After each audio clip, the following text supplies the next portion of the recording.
ولا تكلنا إلى تدبير أنفسنا فالنفس تعجز عن إصلاح ما فسد يا رب بالمصطفى بلغ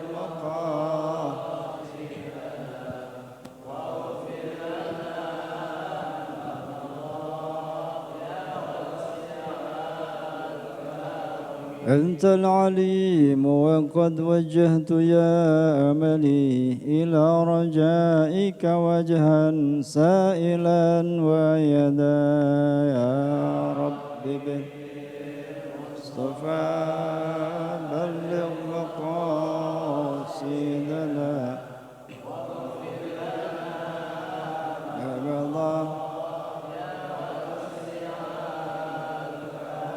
وللرجاء ثواب أنت تعلمه فاجعل ثوابي دوام الستر لي أبدا يا رب بالمصطفى بلغ مقاصدنا واغفر لنا ما مضى يا واسع الكرم اللهم صل وسلم وبارك عليه الفاتحة بالقبول وتمام كل سؤل مأمول وصلاح شأن ظاهرا وباطنا الآخرة نافعة لكل شر جانبة جالبة لكل خير لنا ولأحبابنا ولوالدنا ومشايخنا في الدين مع اللطف والعافية علانية أن الله ينير قلوبنا وقالبنا مع التقى والهدى والعفاف والموت على دين الإسلام والإيمان بلا محنة ولا امتحان بحق سيد ولد عدنان ولكل صالحة والسلام والعافية والبركة والمغفرة وإلى حضرة النبي الفاتحة أعوذ بالله من الشيطان الرجيم بسم الله الرحمن الرحيم الحمد لله رب العالمين الرحمن الرحيم مالك يوم الدين إياك نعبد وإياك نستعين اهدنا الصراط المستقيم صراط الذين أنعمت عليهم غير المغضوب عليهم ولا الضالين آمين. Bismillahirrahmanirrahim. Assalamualaikum warahmatullahi wabarakatuh. Alhamdulillah wa syukrulillah ala ni'amillah wassalatu wassalamu ala rasulillah sayyidina Muhammad ibn Abdullah wa ala alihi wa ashabihi wa man tabi'ahu wa walah amma ba'du faqala rabbi shrah li sadri wa yassir li amri wa hlul uqdatan min lisani yafqahu qawli sadaqallahu alazim. Qala syekh al-musannif rahimahullah wa adama naf'a bihi wa bi barakati ulumihi bi wa bikum fid dharain amin annahu qala alhamdulillah pada malam hari ini kita dapat hadir dalam rangka belajar bersama dan yang sebelumnya kita membahas kitab Al-Husunul Hamidiyah atau Tauhid. Sekarang kita ganti atau tukar tempat, tukar pelajaran yaitu kitab Kifayatul Akhyar tentang fikih.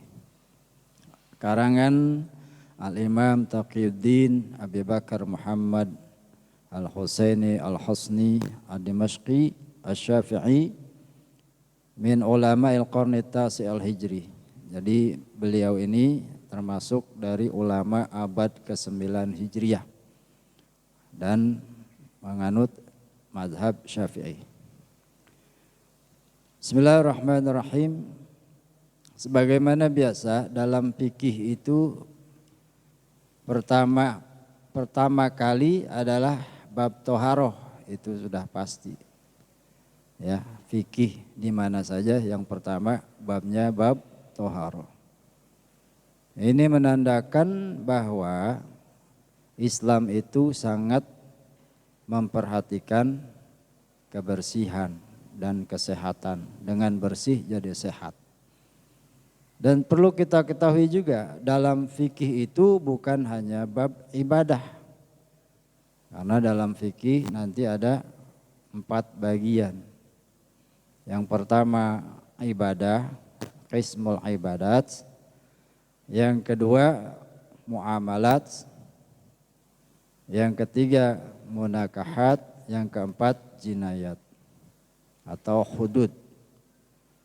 Ditambah lagi yang sekarang ini ada fiqh siyasi atau fikih politik.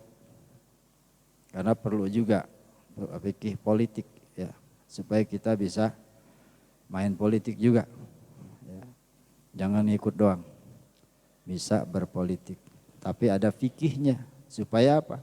Supaya tidak dipolitikin. Jadi harus belajar politik. Dan yang pertama kita akan masuk kepada qismul ibadat atau tentang ibadah, yaitu kitabut toharoh. Kitab menerangkan tentang toharoh. Toharoh kalau dalam bahasa Indonesia itu bersuci. Nah, ini mungkin udah ulangan lagi Pak ya. Tapi memang begitu kalau belajar fikih ibadah mah pasti balik lagi ke toharoh. Kenapa kita ulang-ulang kembali? Ya mungkin ada di antara kita yang toharohnya belum sempurna. Maka kita ulang lagi. Ya. Dan toharoh menurut istilah fikih adalah pekerjaan yang tidak sah ibadah kecuali dengannya. Bahasa Indonesianya begitu. Pekerjaan yang tidak sah ibadah, ya, terutama yang wajib kecuali dengannya. Jadi tanpa toharoh ibadah kita tidak sah. Kalau ibadah kita tidak sah, otomatis tidak bisa diterima. Gitu kan? Intinya begitu. Kalau tidak diterima, dari mana dapat pahalanya? Maka ketika kita beribadah, yang pertama kita mohon apa? Diterima. Makanya doanya Rabbana taqabbal minna innaka antas samiul alim wa tub alaina innaka antat tawwabur rahim.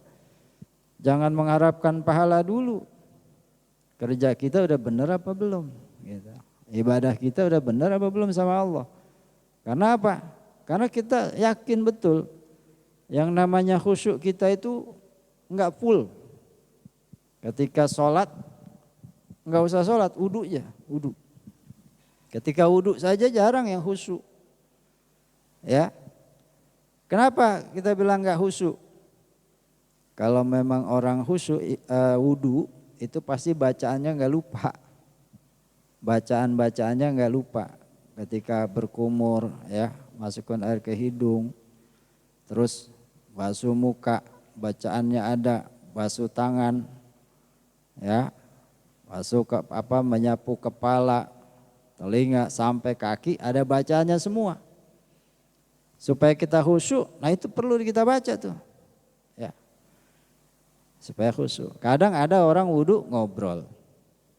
Dah bagaimana wudunya khusyuk? Ya, nah jadinya apa? Wudunya enggak sempurna kadang. Tangannya belum sampai sikut basuhnya. Karena ngobrol atau enggak konsen ya, atau keburu-buru. Nah, ini sama enggak khusyuk juga namanya. Kalau bahasa istilahnya capung cebok. Ciprat wudu udah selesai. Dari wudunya saja kita belum sempurna, bagaimana kita mau sholatnya diterima gitu. Maka toharoh ini sangat perlu. Selain wudu untuk ibadah, toharoh juga sangat penting untuk kesehatan. Makanya nanti pada bab wudu diajarin kita tuh bagaimana cara wudu.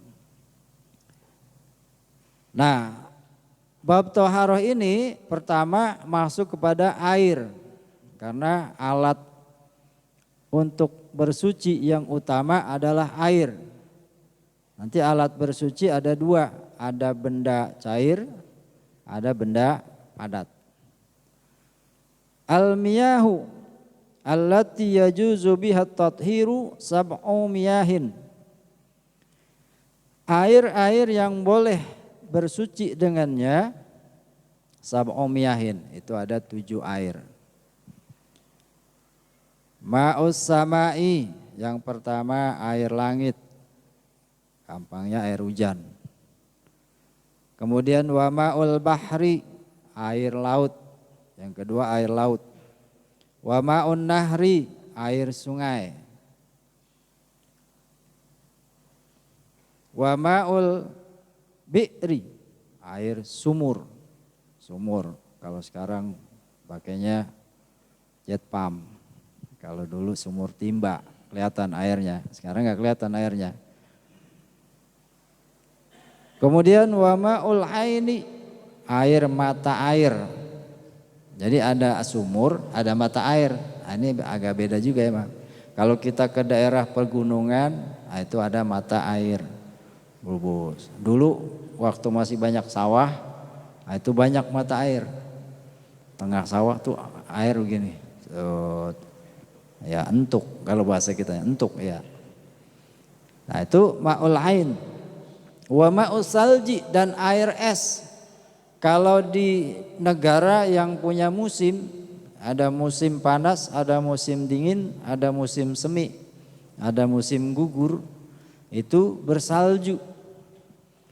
Nah ketika bersalju itu beku, terus ditaruh di ember misalnya, ya di ember dia cair. Nah itu termasuk yang boleh buat bersuci. Ya. Air hujan ditadangin, bisa ya. Nah, apalagi mata air, bening, jalan terus airnya mengalir. Kemudian wa ma'ul barodi, dan air embun. Nah. Al aslu fi ma'is sama'i qauluhu ta'ala. Nah, asalnya atau dasarnya air langit atau air hujan ini suci, firman Allah Ta'ala, bismillahirrahmanirrahim, wa yunazzilu alaikum minas sama'i ma'an liyutahhirakum biha, surah Al-Anfal ayat 11. Dan Allah menurunkan atas kalian minas sama'i, dari langit, ma'an, akan air, liyutahhirakum biha, agar kamu dapat bersuci dengannya. Jadi air hujan suci. Ya. Mungkin kalau prosesnya macam-macam, tapi yang jelas air hujan suci, bisa buat bersuci. Kemudian ma'ul bahri, tentang air laut. Qauluhu sallallahu alaihi wasallam, bersabda Nabi sallallahu alaihi wasallam, lamma su'ila an ma'il bahri, ketika ditanya tentang air laut, faqala huwa tahuru ma'uhu al-hillu maitatuhu, air laut itu suci ya, dan bangkainya juga halal, sahahu Ibnu Hibban. Jadi air laut rasanya apa? Nah, tapi suci. Kemudian bangkainya halal. Apa itu? Ikan. Ya, ikan. Banyak macam-macam ikan. Karena yang bisa halal ada 2 bangkai, ada 2 darah. Ada bangkai, ada darah. Yang halal apa saja? Wa hillalakum maitatani wa damani. Amal maitatani as-samaku wal jarodu. Waddamani al-kibdu wattihalu. Kata Nabi, dihalalkan bagi kamu 2 bangkai dan 2 darah. 2 bangkai, yang pertama ikan, yang kedua belalang. Kalau belalang boleh dimakan, tapi jangkrik jangan. Laron jangan, apalagi kecoa ya, kecoa, kalajengking, apa aja dimakan, jangan ya. Jangkrik jangan, jangkrik dibikin bakwan jangan. Kalau belalang dibikin bakwan halal, itu sama dengan udang, makanya disebut udang darat. Itu Islam dari dulu udah begitu penelitiannya. Kenapa belalang halal? sama proteinnya sama udang, tinggi. Makanya kalau orang alergi makan udang, alergi kambuh. Ya, itu udang. Apalagi yang dulu kita kenal belalang kayu. Belalang kayu ya gede. Nah, dibakar gurih. Itu belalang. Kemudian ikan bangke. Setiap hari misalnya kita makan ikan bandeng. Ikan bandeng dibawa sama tukangnya hidup apa mati itu? Hah? Kalau dia bawa harus hidup, ribet tukang ikan. Bawa-bawa air. Ya, bawa air di keranjangnya. Makanya Allah kasih keringanan buat manusia, itu rukhsah. Ikan dalam keadaan mati boleh dimakan. Nah, ikan bandeng kita beli mati. Ikan tongkol mati. Ya. Adapun dua darah yang halal itu al-kibdu wa tihal, hati dan jantung. Ya. Nah, itu bentuknya kayak darah tapi udah jadi benda, ya, udah jadi nama, makanya boleh.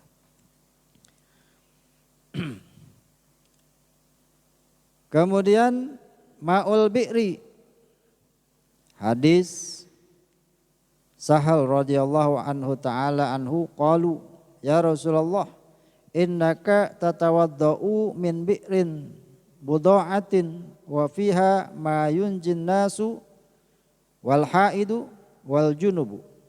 Wa qala Rasulullah sallallahu alaihi wasallam al ma'u tahurun la yunajjisuhu syai'un. Ya, hasanahu at-Tirmidzi wa sahahu al-Imam Ahmad wa ghairuhu. Sahel bertanya kepada Rasulullah, ya Rasulullah, engkau bersuci, engkau berwudu di sumur umum. Jadi makanya dulu orang Arab banyak yang wakaf sumur. Ini termasuk amal jariyah. Jadi kalau amal jariyah ini termasuk wakaf sumur ya. Untuk orang wudu dan sebagainya bersuci itu di perjalanan. Ini Nabi wudu di situ. Kata para sahabat, ya Rasul, kenapa engkau wudu di situ? Itu kan sumur umum. Di situ ada orang haid bersuci, ada orang nipas, ya bekas orang lah banyak di situ. Apa kata Nabi? Air itu suci, tidak terkena najis sedikit pun.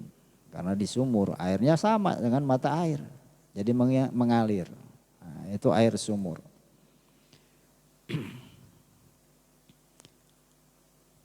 Kemudian ma'ul ain bi ma'adin.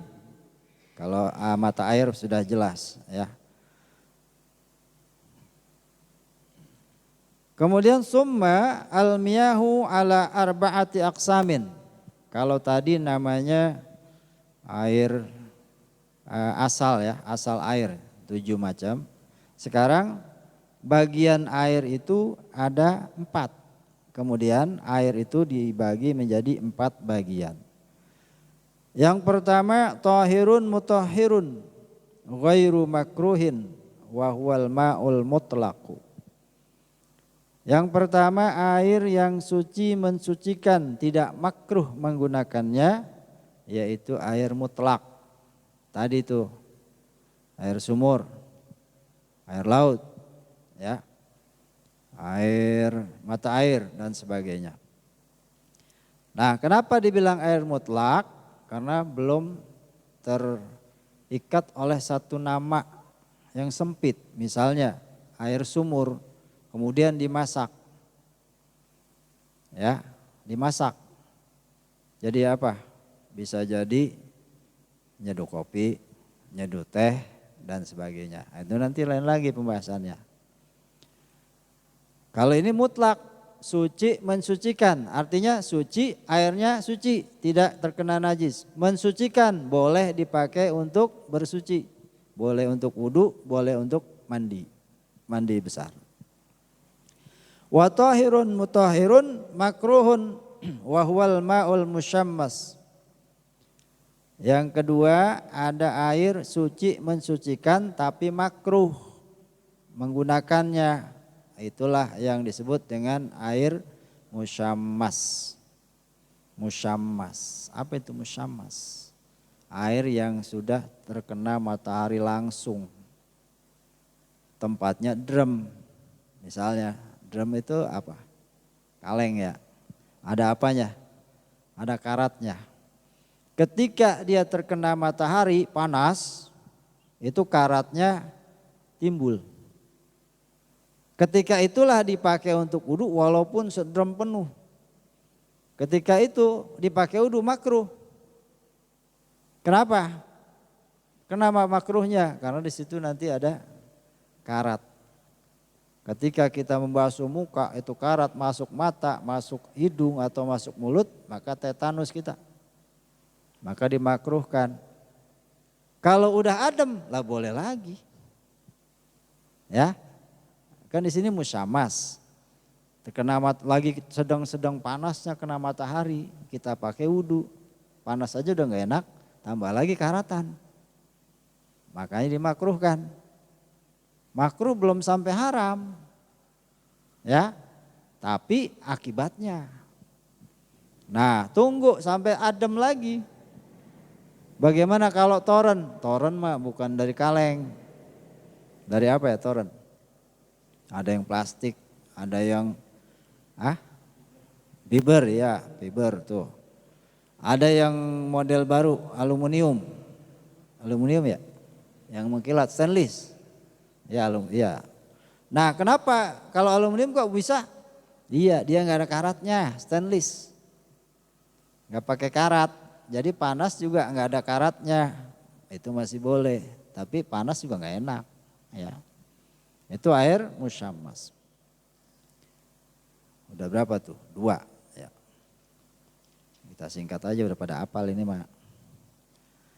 Yang ketiga, tahirun ghairu mutahhirin wa huwal ma'ul musta'mal. Yang ketiga ini air suci tidak mensucikan. Nah, yaitu seperti air musta'mal. Atau air tadi yang sudah menjadi tidak mutlak. Airnya suci tapi tidak bisa buat bersuci. Air mustakmal suci habis bekas wudu. Bekas wudu itu air mustakmal. Suci boleh buat ngepel, boleh. Orang suci ya, kecuali bekas nyuci apaan? Nyuci kotoran kambing, jangan itu mah. Itu mah bukan mustakmal lagi tuh, bukan najis tuh. Atau air muqayyad yang sudah ada namanya. Tadi air kopi, air kelapa. Air kelapa emang dari pohon, ya. Air teh, air apa tuh? Pop es. Ya, pop es ya. Nah, itu suci. Tapi enggak boleh buat apa? Gak boleh buat bersuci. Orang ada teh segentong banyak dipakai wudhu lah disemutin, ya teh manis. Ya, teh pahit juga sama, jadi kuning semua kita coklat. Nah itu air kelapa sama. Ya, kita misalnya di hutan ya nggak ada air, mau sholat, ada air kelapa banyak, dituangin dikumpulin air kelapa, jangan. Ya, nggak boleh. Kelapa buat apa? Buat minum. Kalau emang nggak ada air, nanti masuk pada bab tayamum begitu. Ya, itu yang ketiga. Air mustakmal ini kadang kita juga nggak sadar nih. Kalau lagi wudhu ada air cipratan. Cipratan bekas wudhu kita pakai lagi. Makanya kan kalau pakai keran mah enak. Kalau di rumah misalnya pakai gayung. Ya, gayung tuh. Pakai gayung biasanya gini ya. Atau lagi yang satu nuang, yang satu basuh. Nah, kadang yang pas kita basuh muka ini ada yang nyebur lagi ke gayung kita. Itu kita nggak sadar tuh. Tahu-tahu jatuh di gayung. Masuk lagi tuh yang bekas apa? Itu juga jadi mustakmal karena airnya cuma segayung. Masuk lagi, ciprat lagi. Nah, makanya bagusnya apa? Pakai keran. Kalau nggak punya keran, cari bekas cat, ember bekas cat, ya dibolongin. Kalau dulu pakai tahang. Nah, kalau anak sekarang nggak tahu tahang apaan ya. Ya, iya. Jadi tahang ada tutupnya, gitu. Udah enak. Ya, itu jauh dari mustakmal cipratan.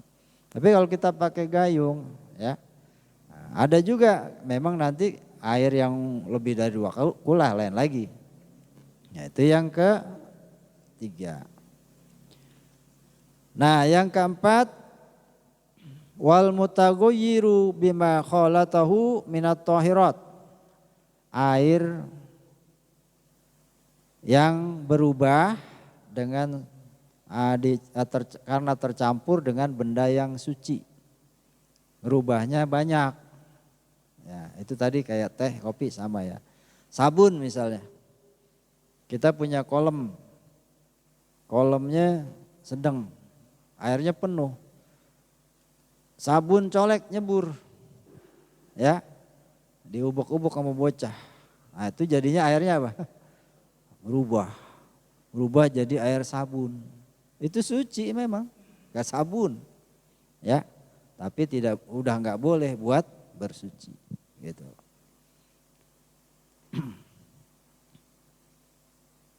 Itu air ya.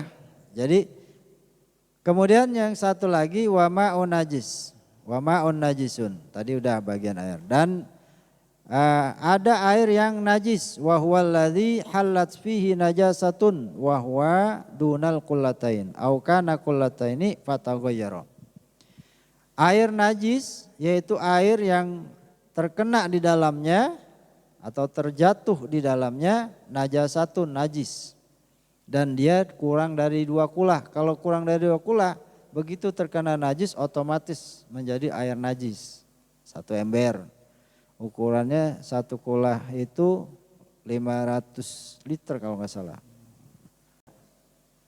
Sekitar, iya pokoknya ukurannya 60 tingginya sama ya. Misalnya kolam 60 tingginya juga sama. Itu ukurannya. Kalau airnya kurang dari itu ya ada cecek. Nah, cecek lemnya habis. Ada nggak cecek kehabisan lem? Jatuh dia, nyebur, mati. Ya, airnya kurang dari 2 kula. Walaupun tidak berubah, baunya kek, rasanya kek, ya warnanya, karena kurang dari 2 kula, maka otomatis menjadi air najis. Karena kurang dari 2 kula. Ada bangkai cecek. Ya, kalau dia 2 kula lebih atau lebih ada bangkai cecek nyebur tapi tidak berubah, rasanya enggak, baunya enggak, warnanya enggak. Nah itu kalau 2 kula atau lebih belum menjadi air najis. Nah kalau berubah salah satunya ada najis masuk. Salah satunya berubah, apakah warnanya, baunya, warnanya, rasanya, maka walaupun 2 kula atau lebih, karena dia berubah ada najisnya menjadi air najis. Itu Pak kira-kira ya. Nah itu air, mungkin ada yang ingin bertanya, silakan.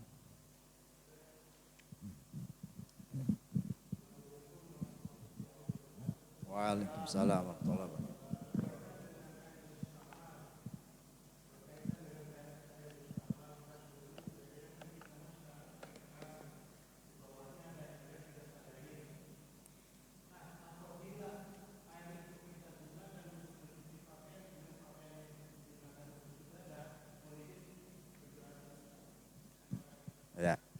Ya, air mustakmal bekas wudu kita tampung. Ya, tadi dikatakan tohirun wairu mutohir, Suci tidak mensucikan, maksudnya suci tidak mensucikan, suci airnya tapi tidak mensucikan untuk wudhu, ya, mandi wajib dan sebagainya. Nah, untuk mencuci pakaian boleh.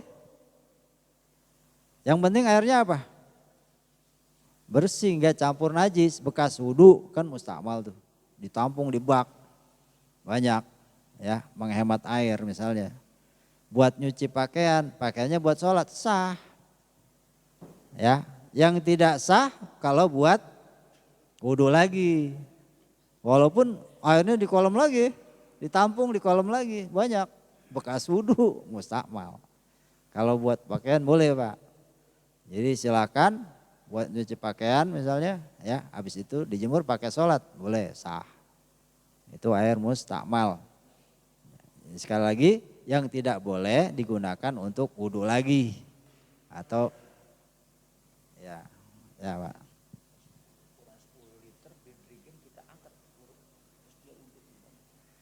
Maksudnya di bawahnya, iya. Kalau dikucurin sah, yang nggak boleh dicauk, ya. Misalnya di ember nih, ember kan kecil tuh, kurang jauh dari 2 kula. Tapi hari ini masih suci, belum diaduk-aduk sama tangan. Caranya bagaimana itu? Kalau ada gayung pakai gayung, ya. Kalau emang nggak bisa dibolongin deh ember tuh bawahnya. Kalau mau dituangin sama bantuan boleh dibantu, ya. Gitu caranya. Jadi kalau misalnya satu bak jangan dicauk, cauk. Oh ya, iya begitu. Agak boleh. Satu bak nih, bak mandi tuh, bak yang hitam, airnya penuh, terus wudhu begini, lah udah mustakmal semua. Iya. Kecuali nih supaya nggak mustakmal bagaimana? Nyebur. Ini bak nih gede, ya. Badan kita kecil, baknya gede. Mau wudhu begini nggak bisa. Tapi kalau kita nyebur, niat wudhu, sah. Tapi jangan bangun-bangun. Buat niat wudhu pokoknya, ya. Mau nyebur. Nyebur, nggak boleh diri, terus nyebur sampai wudhunya selesai. Nah, udah selesai itu mustakmal. Tapi kalau kita cauk malah mustakmal semua. Gitu. Sama kayak mandi wajib tuh. Airnya dikit kan susah. Nyebur di situ udah. Ya. Sekaligus nyeburnya, sekali doang udah. Jauh udah pokoknya nyelup. Udah keluar. Airnya dikit. Begitu bisa. Ya. Ya, jadi boleh Pak dituangin gitu boleh. Makanya yang bagus tadi, pokoknya cari bekas ember bekas cat yang 25 kilo, ya, kasih lubang dikit. Itu khusus buat wudhu airnya, enak kan? Ya, sekarang udah banyak keran modern, ya, iya, udah pakai jet pump semua. Kalau dulu kan pakai timba, ya, ditimba dulu airnya, kumpulin, ya, cari itu kayu buat ganjel. Nah, tapi enak itu. Tapi kalau mau menghemat air seperti itu, jadi khususkan ember untuk wudhu, airnya hemat. Karena kalau kita wudhu kebanyakan air makruh, berlebih-lebihan makruh. Misalnya kita dibatasi sunahnya berapa? 3 kali basuhan. Tahu-tahu 4, 5 makruh itu. Ya, makanya kalau yang wudhu begini, ini udah 3 apa belum ya? Nambahin lagi 4, hitung itu 3. Yakini itu 3. Kalau itu biarin dah 5 juga, ya makruh. Nggak dapat sunnah jadinya. Ya. Jadi makanya wudhu kalau mau supaya lebih jelas lagi dihitung. Ada teman saya begitu Pak, wudhu. Dihitung. 1, 2, 3. Jadi yakin dia. Sambil wudhu sambil hitung basuhannya. Ya begitu. Ya, itu tadi air. Ada lagi?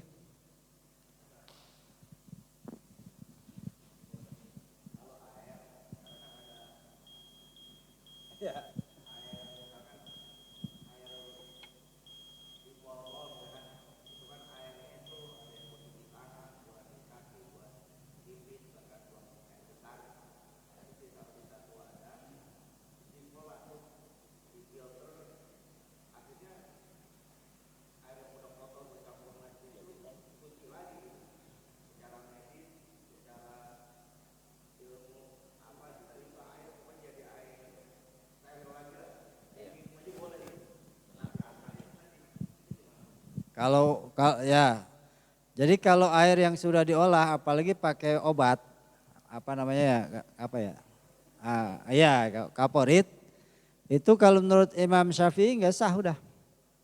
Jadi silakan diminum kalau emang itu sehat, higienis boleh diminum. Tapi untuk wudu itu sudah tidak sah. Jadi bukan air mutlak lagi. Udah diapain? Tadi difilter, daur ulang, ya. Air mustakmal, daur ulang, tetap aja mustakmal kalau buat ibadah. Untuk wudu, untuk mandi itu mustakmal. Kalau misalnya buat cuci kaki, ya kan? Atau cuci muka biasa, silakan. Gitu. Ya, silakan Pak.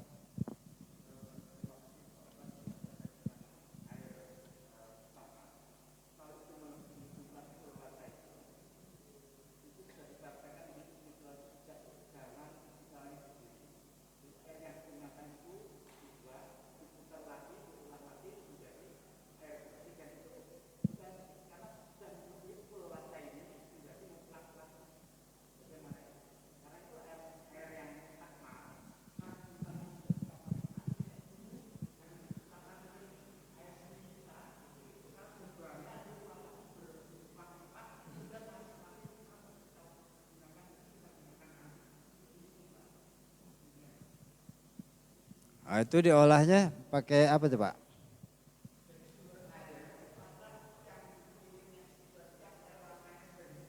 Ya.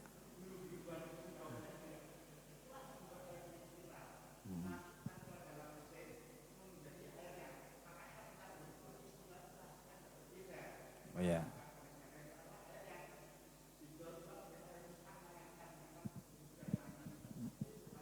Ah? Iya. Iya. Nah, di situ. Nah, makanya gini, kalau sudah tahu seperti itu, kita kembali tadi tuh pengolahannya ya, cara pengolahan daur ulang tadi.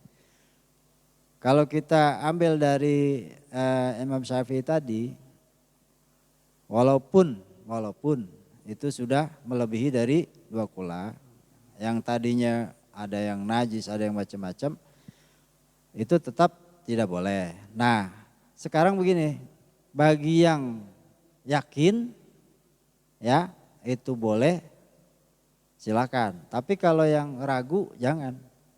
Jadi cari yang sumber air lain.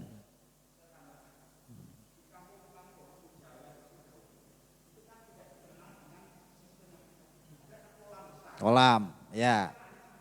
Nah, iya, lain Pak. Iya, tapi lain itu.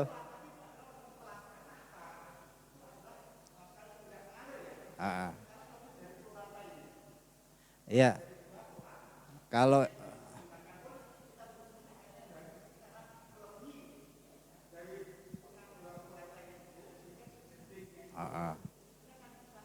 ya kalau di kampung itu kan memang asalnya di situ Pak. Iya, iya lain hal itu. Beda. Makanya kalau yang seperti tadi yang di kampung itu memang asalnya di situ. Jadi nanti masuknya tadi air yang ulatain atau lebih kayak danau misalnya atau kubangan air yang banyak. Nah itu beda. Jadi itu alami ya.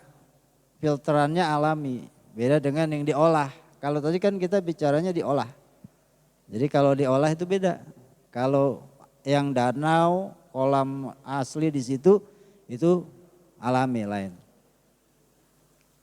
Ya, saya kira itu dulu Pak ya. Ini kita udah masuk kisah.